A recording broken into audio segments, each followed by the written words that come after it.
Nah, hari ini insya Allah kita ngaji bareng-bareng kembali dengan FKM Forum Kajian Muslimah Yogyakarta di daerah Srawalan nggih naminipun nggih, dan juga bisa disimak di kanal YouTube Rumah Sajadah maupun di Instagram Ustadz Muhammad Fauzil Azim, dan insya Allah nanti akan ditayangkan ulang di FB beliau maupun di kanal YouTube beliau.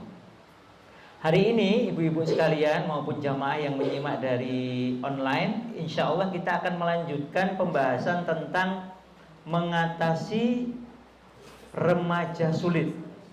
Ini bapak ibu yang kagungan, ibu-ibu yang di sini punya anak-anak yang usianya remaja. Sulit atau gampang, Bu? Oh, sulit. Mudah diatur atau ibu-ibu agak kerepotan mengatur?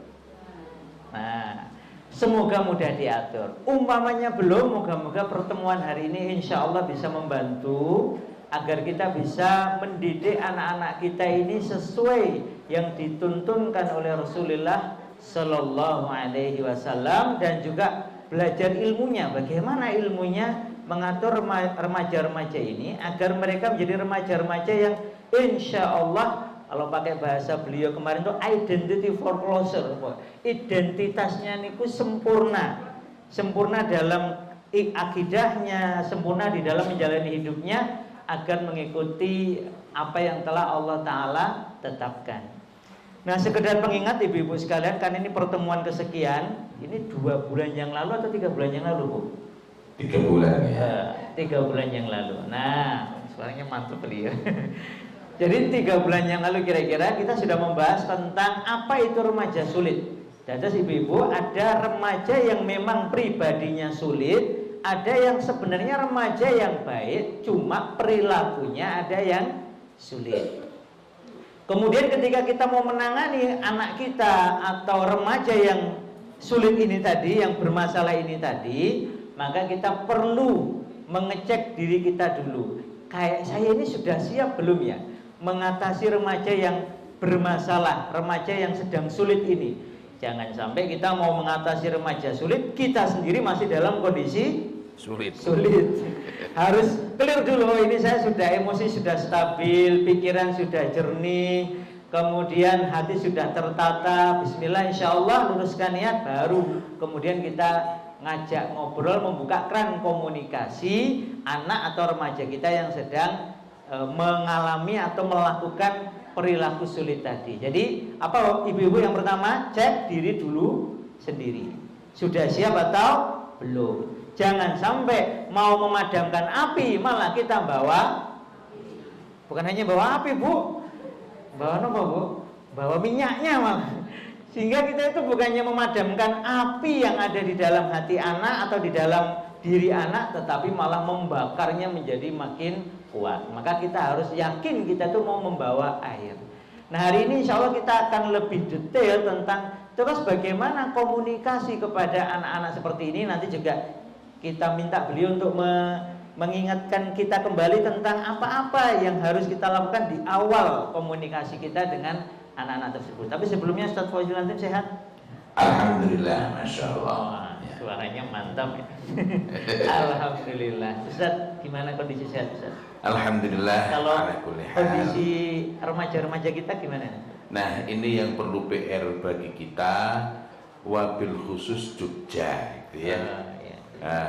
Dan ada apa? Kenapa kok sebagian anak-anak kita remaja di Jogja sampai Kelite dan lain-lain? Khawatir nggak, Bu, kalau anak-anak Kelite tambah banyak? Yang dikhawatirkan apanya? Kejahatan. Padahal awalnya Kelite itu maknanya baik loh ya. Tetapi ketika disalahgunakan akhirnya bisa berkembang menjadi sesuatu yang buruk. Nah, ini Masya Allah ya, tadi disebutkan khawatir kejahatan. Jadi anak-anak itu manakala mereka memiliki perilaku-perilaku sulit, kok dibiarkan? Ini perilaku, masih perilaku. Kita ingat kembali, anak yang baik itu ya ada kalanya marah juga, itu wajar. Anak yang biasanya tenang, ada kalanya nggak tenang, itu wajar. Nah, tetapi kalau dibiarkan, maka ini bukan hanya perilaku yang sesekali, melainkan dia sendiri berubah menjadi orang yang perilaku sehari-harinya keadaannya memang sulit. Nah, ini yang perlu kita bedakan. Tetapi meskipun berbeda, dua-duanya tetap perlu kita tangani. Tempo hari kita sudah bahas bahwa kalau ada perilaku sulit, maka yang perlu kita lakukan ialah yang perlu kita lakukan ialah menenangkan diri dulu, memberikan kesempatan kepada dia untuk kemudian kita memberikan dukungan, kita mencoba mengerti, mengajak bicara kalau ini sekedar perilaku sulit saja. Nah, bedanya apa dengan remaja sulit? Karena saya lihat beberapa ibu-ibu masih baru ikut ya, yang lalu nggak ikut. Bedanya apa dengan remaja sulit? Remaja yang memang setiap harinya, hampir setiap harinya atau hampir setiap saat perilakunya itu memang bikin pusing kepala, bikin orang tua itu puyeng, bikin orang tuanya pusing gak karu-karuan gitu ya, menentang dan lain-lainnya. Dan seperti yang disampaikan ibu-ibu tadi, apa yang dikhawatirkan kejahatan ini memang bisa berkembang ke arah sana. Karena itulah kita perlu melakukan langkah-langkah penanganan itu dengan tepat dan dengan langkah yang sebaik-baiknya ya. Jadi saya ingin menyegarkan kembali yang tadi sudah sebutkan. Jadi sebelum kita menangani lebih jauh, tadi sudah disebutkan oleh beliau, kenali dulu kita ini dalam keadaan seperti apa. Kalau kita lagi meluap-luap, lagi pokoknya meledak-ledak, ingin memang marah, nah kita perlu menenangkan diri sejenak. Kita memang perlu segera menyelesaikan masalah. Tadi juga saya sebut ya. Kalau Ustaz, kalau kita lagi meledak-ledak nih, ibu-ibu atau bapak-bapak juga ya lagi meledak-ledak. Cara menenangkan yang baik itu yang kayak apa? Karena kan di psikologi diajari teriak-teriaklah. Iya. Katasis lah gitu. Teriak-teriak nanti tambah nggak karu-karuan gitu ya. Nah, kita dituntutkan berbagai macam. Kalau kita lagi berdiri, duduklah. Kalau duduk, berbaringlah. Sudah berbaring kok masih meledak-ledak, masih marah, berwudulah. Loh, ada orang yang sudah berwudu itu loh, masih marah-marah. Nah, dalam keadaan ini tahanlah diri sejenak, jangan tergesa-gesa, betul-betul tunggu sampai betul-betul memperoleh ketenangan. Karena ajalah ketergesa-gesaan itu dari syaitan. Sementara ta'anni itu mengambil waktu sejenak, menunggu waktu yang tepat, menunggu sampai kita itu anteng, tenang gitu ya. Nah, itu dari Allah Subhanahu wa taala. Karenanya kita perlu memastikan diri kita bahwa kita itu sudah cukup tenang, sudah cukup jernih. Tenang itu tetap penting. Kenapa? Agar komunikasi kita kalau ngomong sama anak itu, termasuk memberikan teguran, itu tetap baik dan terkendali. Jadi sangat berbeda orang tua menegur anaknya, mengoreksi anaknya, menunjukkan ini yang seharusnya, ini yang tidak, dalam keadaan dikuasai oleh kemarahan, dalam keadaan meledak-ledak, dengan ketika dia tetap tenang, dengan keadaan ketika dia itu tenang dan terkendali begitu ya. Nah, hanya dalam kondisi yang kita tenang itulah kita dapat memulai dengan percakapan ringan. Kalau enggak, kita enggak bisa itu. Mulainya bagaimana, Ustaz? Kalau maksudnya kan awalnya kan berarti kalau lagi marah kan seperti menjaga jarak, tidak saling menyapa. Ya. Awalnya yang sebenarnya memang kita diam, tapi bukan berarti poinnya tidak saling menyapa gitu ya. Gitu ya. Bahkan kita dapat mengkomunikasikan kepada anak. Yang ini juga dapat menjadi pelajaran. Bapak nanti ingin bicara sama kamu, tapi Bapak sekarang masih belum terkendali emosinya. Oh, itu disampaikan? Ini dapat disampaikan, Ini Bapak sedang nggak baik kondisinya. Nah, kenapa? Agar anak tahu bahwa kita itu kalau bertindak itu bukan memperturutkan emosi, bukan memperturutkan kemarahan diri sendiri gitu. Kita perlu mengumpulkan kejenihan dan tenaga untuk benar-benar sabar dalam membuka komunikasi. Nah, yang ketika nanti berkomunikasi kita mulai dari hal-hal yang umum, sabar menunggu tanggapannya, respon yang memadai. Kadang sudah dijak omong-omongan diem aja, kita sudah tenang akhirnya marah lagi gitu ya, cekot-cekot lagi gitu. Ingat, dalam berkomunikasi itu selain perlu rifq, arif itu lembut yang disertai dengan keramahan, kita juga perlu hilm. Al-hilmu itu adalah lembut yang disertai dengan ketenangan dan kesabaran. Nah, apalagi kalau kita misalnya mendapati reaksi-reaksi anak, dibelan-belani, di ayam-ayam ke hati, sudah menenang-nenangkan diri. Lah kok ketika mulai ngajak bicara, ini bapak nanti mau bicara, tapi bapak ini masih emosinya masih nggak baik, bapak tenangkan diri dulu. Lah diomongin gitu kok malah tambah menyulut kemarahan gitu ya. Nah, ingat bahwa anak-anak itu memang masih mencoba untuk menjajal kita. Nah, itu hal-hal berkenaan dengan ketenangan tadi, dan membuka komunikasi dimulai dari hal-hal yang bersifat umum, dan kita sudah membicarakan ya pada pertemuan yang sebelumnya prinsip-prinsip maupun langkah-langkah dalam membuka komunikasi dengan remaja sulit itu dengan harapan agar tercapai hasil yang sebaik-baiknya.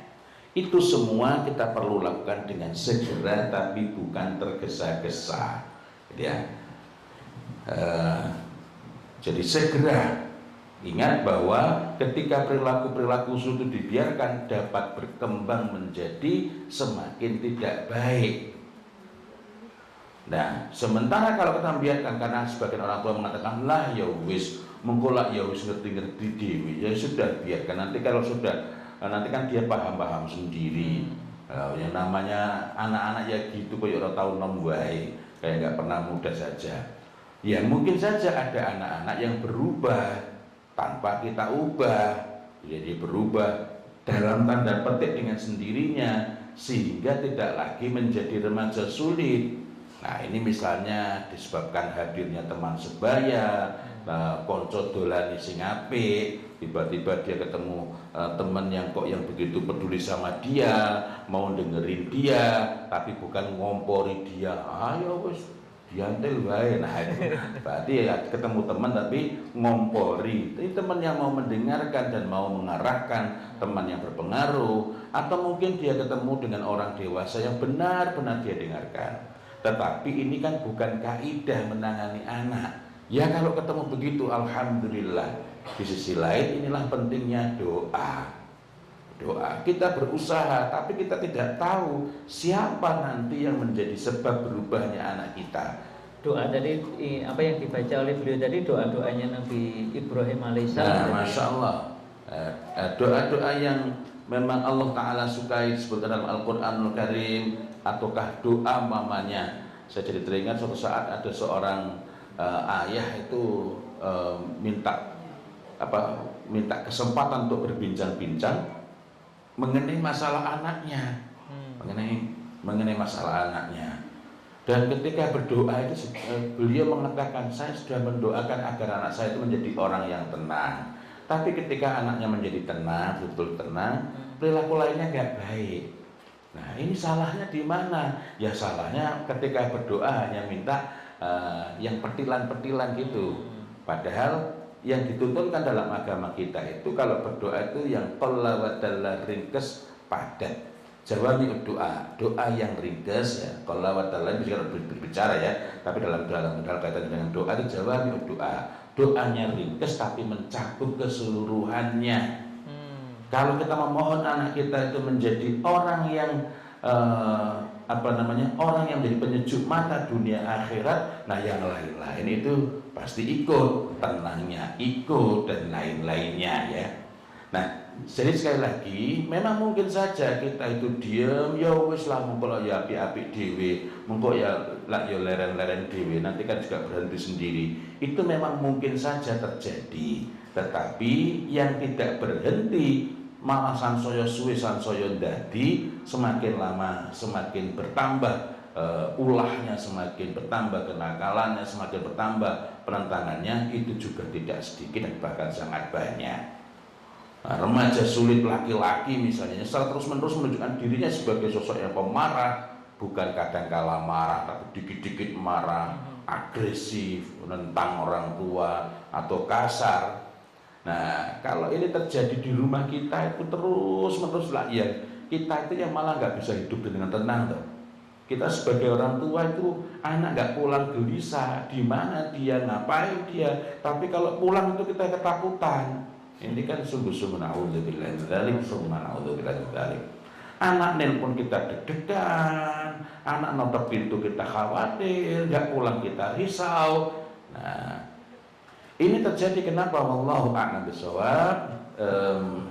Tetapi hal pokoknya adalah kerap kali karena berlambat-lambat tidak bergegas untuk menangani, karena ya memang betul tadi kalau lagi marah tenangkan diri dulu, tapi bukan berarti bukan berarti tidak bergegas, tidak bersegera menangani. Kalau umumnya waktu berapa lama itu Ustaz? Apa sekian jam atau sampai 1 hari gitu? Menenangkan diri umumnya. Menenangkan diri itu, nah, atau tergantung orangnya juga. Betul, betul. Yang disitulah, masya Allah, saya jadi teringat dengan tuntunan dari Rasulullah Muhammad SAW. Kalau kita itu ingin mendapatkan ilmu, maka kita ini berupaya memperolehnya dengan menuntut ilmu, dengan ta'allum. Tapi kalau kita ini ingin jadi orang yang sabar dan tenang, itu tidak ada cara lain kecuali sebagaimana disebutkan oleh Rasulullah Muhammad SAW, ialah dengan tahallum. Tahallum itu apa? Secara sengaja. Di sini hal pentinglah secara sengaja dengan niat baik untuk mendapatkan ridha Allah Subhanahu wa taala, kita itu betul-betul berusaha agar memiliki hilm. Al-hilm itu apa? Lembut yang disertai dengan ketenangan. Jadi bukan cuma memendam emosi, bukan cuma memendam marah, tetapi memang kita menahan itu dalam rangka agar kita itu memiliki hilm. Al-hilmu tadi itu, ketika kita berupaya dengan sengaja secara sungguh-sungguh menahan diri agar dapat memiliki hilm, al-hilmu tadi, dan kita memohon pertolongan kepada Allah Subhanahu wa taala. Memang awalnya lelah, menahan marah itu kan melelahkan, ya, melelahkan. Tetapi ini nanti secara berangsur-angsur insyaallah biidznillah, dengan pertolongan Allah insyaallah kita akan menjadi lebih tenang, lebih tenang. Ini memang bukan dalam kaitan kalau sedang menghadapi masalah, karena tahallum itu kita perlukan bukan hanya ketika menghadapi masalah berkenaan dengan remaja sulit, melainkan memang inilah keperluan kita. Karena Allah suka dengan orang yang hilm, memiliki al-hilmu itu. Nah, jadi remaja sulit itu kalau kita abaikan, kita biarkan, kita tidak menanganinya dengan segera, ini kalau terus dilanjutkan makin lama makin parah, sehingga bukan tidak mungkin bahkan dia sampai melukai orang lain secara serius. Nah, kalau sudah sampai melukai orang lain kan sudah itu namanya kejahatan seperti disebutkan oleh ibu-ibu tadi itu ya. Dan ini tentu saja membuat kehidupan kita itu terganggu. Bahkan yang sebelumnya kita itu punya kegiatan sosial, kegiatan di masyarakat, kegiatan yang baik, melakukan berbagai macam amal soleh, bisa terganggu, bisa terhalang karena ulah anak.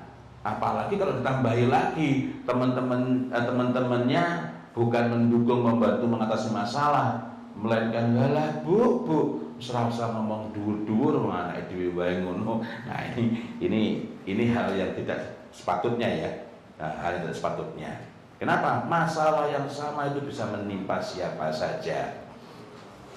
Tadi kok saya sebutkan anak laki-laki, memangnya anak perempuan itu tidak mungkin menunjukkan semacam itu? Sangat mungkin. Sangat mungkin. Kenapa kok saya sebutkan dua-duanya?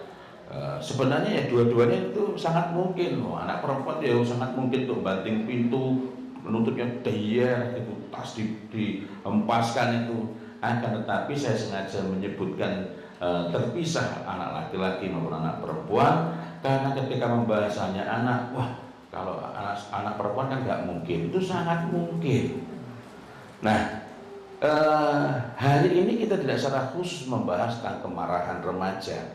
Tadi ini kan contoh-contohnya saja. Jadi kalau tadi saya membahas, saya sebutkan banting pintu dan lain-lain, itu kan contoh-contoh kemarahan remaja. Mungkin lain waktu dapat kita bicarakan secara khusus. Nah, adapun tadi saya sebut itu hanya sebagai contoh-contoh saja dari remaja-remaja sulit. Jadi dari hal-hal yang mungkin muncul, hal-hal yang mungkin timbul dari remaja-remaja sulit itu. Nah, yang kalau dibiarkan tadi sampai melukai orang lain secara serius, dan ini tentu saja urusannya menjadi tidak sederhana. Nah, kalau orang lain dilukai ratrimo, urusannya nanti sama kepolisian dan lain-lainnya, dan yang jelas urusannya jadi panjang. Na'udzubillahi min dzalik, tsumma na'udzubillahi min dzalik. Jadi sekali lagi bahwa untuk saat ini kita tidak bicara dulu mengenai kemarahan-kemarahan. Mudah-mudahan pada lain waktu kita dapat membahas secara lebih khusus. Kali ini kita lanjutkan dulu beberapa hal yang perlu kita perhatikan dalam menghadapi remaja sulit. Apa itu? Yang pertama, jangan melemparkan, jangan melemparkan kewenangan kepadanya. Maksudnya piye? Saya juga bingung milih kata-kata yang pas itu ya. Maksudnya kadang-kadang gini, salah satu ciri khas yang paling umum dari remaja sulit itu kan mereka itu suka menekan kita, sehingga ibaratnya ibaratnya tombol itu ditekan, sudah ditekan, tekan terus gitu ya, sehingga akhirnya membuat kita itu jadi terpancing kemarahannya dan akhirnya sampai nyerah. Bukan hanya remaja sulit gitu. Kan? Dan dari mana anak-anak belajar? Tidak sedikitnya juga dari orang tua. Anak kecil nangis diancam orang tuanya. Oh, ramanang, duduk nanti dulu ya. Dudukkan sini dulu ya. Padahal itu lagi di pesawat. Nah, ternyata sampai pesawatnya turun nggak diturunkan juga. Begitu pesawatnya berhenti, anaknya nggak mau turun. Akhirnya orang tua merayu-rayu. Ini semua merupakan pelajaran-pelajaran bagi anak, bagaimana cara menekan, memaksa, menekan tuh pokoknya ngancam orang tua. Yang ini jadi menekan tuh macam-macam caranya, macam-macam. Ada yang sengaja memang ganggu, sengaja menggoda, tapi menggoda bukan untuk bercanda. Tidak nurut, tidak mentaati untuk hal-hal sederhana yang sebenarnya dia mampu lakukan, tidak mendengarkan, tapi memang menyengaja menampakkan orang rungokke. Memang menunjukkan. Nah, dalam hal ini kita perlu bedakan ya antara rakrungu, tidak mendengar, dengan sengaja tidak mendengarkan. Terus ngomongin di belakang tapi kita dengar tuh. Ya, piye kuwi maksudnya? Artinya memang mau memancing emosi kita. Iya, memancing. Jadi kata ngomongin di belakang tapi kita dengar itu. Sengaja melanggar aturan. Lalu kalau disuruh itu ngenyang, menawar dan lain-lainnya. Nah, secara sederhana semakin kita ini reaktif itu adalah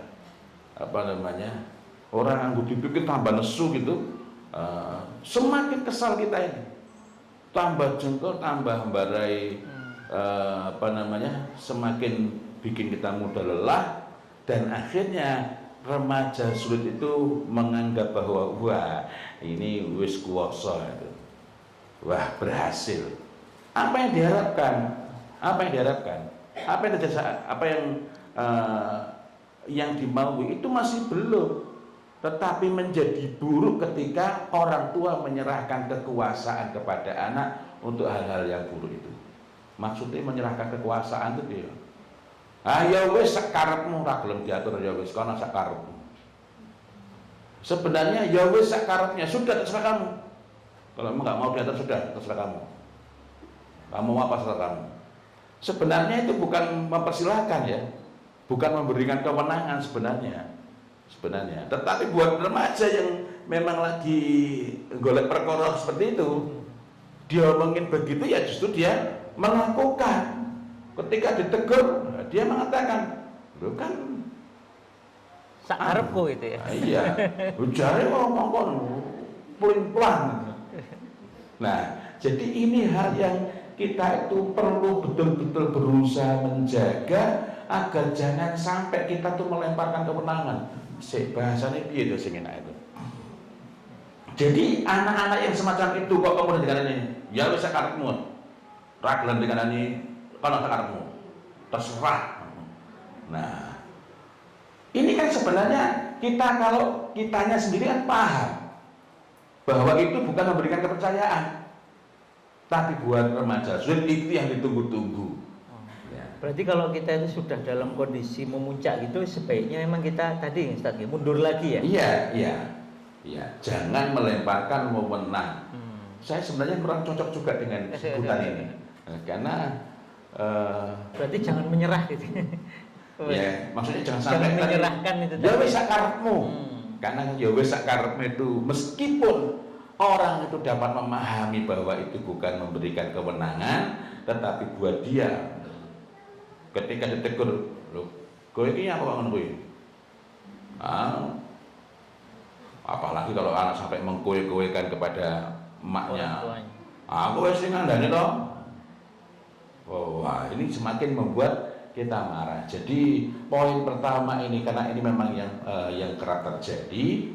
Jadi jangan kok ora enak sebutannya. Jangan melemparkan wewenang, jangan memberikan kekuasaan walaupun tadi kita mengungkapkan janjian itu ya ora. Sebenarnya bukan untuk memberikan kewenangan, tetapi ungkapan ini dapat dimanfaatkan oleh remaja sulit untuk menghindar dari tanggung jawab dan tidak mau disalahkan. Loh, kan sudah disuruh, ya sakarepmu terserah kowe. Mau apa terserah kamu. Nah, kan sudah dipersilakan ya. Sudah dipersilakan. Nah, kita nggak bisa mengatakan, "Masa orang ngerti maksudku?" Nah, dia jawab balik, "Mak dhewe ora gelem ngerti maksudku." Nah, jadi yang jelas ini hal-hal yang kita perlu hindari. Nah, jadi kembali lagi tadi, mundur sejenak. Jadi aturan praktis pertama dalam menghadapi remaja sulit adalah tetap tenang. Waduh, saya itu nulis sambil angen-angen ya. Wah, Masya Allah, tenang itu memang memang sesuatu yang tampaknya mudah tapi mahal. Semakin kita itu reaktif, mudah bereaksi terhadap provokasi. Provokasi siapa ya? Provokasi anak-anak itu. Provokasi anak-anak itu. Wong mae ora adil. Adil apa toh? Dan memang menyengaja sedikit seperti itu. Maka semakin kita itu tenang, tidak reaktif terhadap provokasi, maka kita semakin dapat menggunakan kesempatan itu dengan lebih baik untuk menilai apa yang sebaiknya dilakukan untuk menghadapi keadaan dengan lebih jernih. Tapi begitu kita ini kesal, jengkel, merasa dilecehkan, sehingga kita tuh pengen unjuk kuasa, merasa ragelem kalah dengan anak remaja yang sedang sulit itu, maka ini akan justru dapat memperburuk situasi. Dalam beberapa kasus akhirnya anak sama bapak musuhan. Nah, sementara ibunya berada posisi ditekan juga oleh anak, sehingga bukan menenangkan, melainkan justru menjadi semacam kubu dari anak. Yang ibu anak repot juga, sama suaminya disalahkan, sama anak juga dibilang tidak adil gitu. Nah, lalu gimana dalam situasi seperti itu? Lagi-lagi tenangkan diri sejenak, tenangkan diri. Saya mencoba untuk mencari-cari jawaban di dalam berbagai tulisan para ahli, rekomendasinya itu kok tetap tenangkan diri sejenak dalam situasi seperti itu. Dalam banyak kasus kita itu dapat menemukan respon yang lebih baik. Oh iya, aku itu duning ini, saya itu harus seperti ini. Untuk masalah-masalah seperti itu, sehingga kita itu dapat mengurangi, bukan justru sebaliknya memperburuk masalah, memperkecil masalah, bukan memperbesar masalah. Jika kita dalam keadaan tenang, memang sepertinya menunda, tetapi itu bukanlah mengabaikan, ya. Kalau kemerungsung malah tambah rakar karuan, semakin tidak baik. Nah, kalau sudah menenangkan diri tapi kok masih belum tenang, ya ambillah waktu lagi untuk menenangkan diri. Nah, tahallum itu adalah memaksakan diri untuk tetap bersikap tenang. Senajan ya habis itu kita jadi kayak kelelahan itu, sehingga habis itu langsung blek istirahat. Jadi kalau sudah tenang, tengok kembali masalahnya. Iki mau piye to kok malah jadi rakar-karuan ini. Awalnya tadi begini kok sekarang jadi begini. Kita menengok kembali. Yang ditengok itu apa? Ada dua hal yang perlu ditengok. Pertama adalah kok iki mau dadiane to? Dadiane banget anak tenang ya. Mungkin masalahnya awalnya kecil ya. Iya. Iki mau sebabnya apa to iki? Kok dadak terus setelah ngadepi kok saya jadi kemeropok, jadi kemarahannya meledak-ledak. Iki mau janjane sebabnya apa? Jadi menengok kembali dua hal. Pertama adalah menengok diri kita sendiri. Yang paling sulit itu menengok diri sendiri, ya. Yang kedua, menengok kembali mengapa dia berulah. Anaknya itu saja. Iya. Mengapa dia berulah dan apa yang seharusnya dilakukan terhadapnya. Jadi mengapa dia berulah itu bukan bukan sibuk untuk mencari kesalahannya, tapi letak masalahnya itu di mana sih? Nah, kalau di rumah itu jangkep, ada bapak ada ibu, jangkep itu maksudnya gimana? Kalau suami istri masih bersama-sama mendidik anak dan saat itu dua-duanya ada di rumah, kan sangat mungkin yang satu sudah keluar kota, atau memang yang ngurusi anak itu hanya satu orang, entah karena berbagai sebab suaminya meninggal atau sudah berpisah. Nah, kalau semisal di rumah itu jangkep lengkap bapak dan ibu itu dan dua-duanya berfungsi. Kok dua-duanya berfungsi? Soalnya ono ya wong lanang, ning omahe udah dilanang-lanangan tok. Jadi yang berfungsi memang brengose tok. Loh kok bisa begitu? Masya Allah, bukankah kita ingat di antara yang menyebabkan orang itu menjadi mandul, dalam hadis itu terdapati padahal punya banyak anak. Maksudnya piye iki? Duwe anak kok mandul? Mandul dalam hadis ini dimaksud adalah orang yang punya banyak anak tetapi anaknya tidak memberi manfaat apa-apa bagi kedua orang tua setelah tiada. Sumbernya adalah seorang bapak yang tidak dapat memberikan apapun kepada anaknya di luar soal nafkah. Dan ketika dirunut lagi, sumber masalahnya adalah seorang bapak yang tidak dapat mengendalikan dirinya ketika sedang marah. Lagi-lagi, dan di hadis itu bunyinya adalah di awal dari pertanyaan, siapakah orang yang perkasa itu? Maka para sahabat radhiyallahu anhum mengatakan seorang laki-laki yang tidak terkalahkan, maksudnya dalam gulat. Tapi kata Rasulullah SAW, laisa bidzalik walakinnahu alladhi yamliku nafsahu 'indal ghadab. Bukan demikian, tetapi orang yang perkasa itu ialah seorang laki-laki yang dapat mengendalikan diri ketika sedang marah. Masya Allah. Laki-laki mengendalikan diri, ya? Laki-laki selalu mengendalikan diri. Berarti ini tadi yang mirip tadi ya, bukan mirip ya, memang ini tahallum tadi. Tahallum, berusaha secara sengaja tadi. Nah, cuma ada perbedaan sedikit dalam Al-Quran ini, yakni kalau dalam kondisi marah saja tidak dapat mengendalikan diri, justru menjadi sebab anak-anak itu tidak beri manfaat bagi kedua orang tuanya setelah tiada, maka apatah lagi kalau bapak-bapak itu ketika di rumah hanya berfungsi brengosnya saja.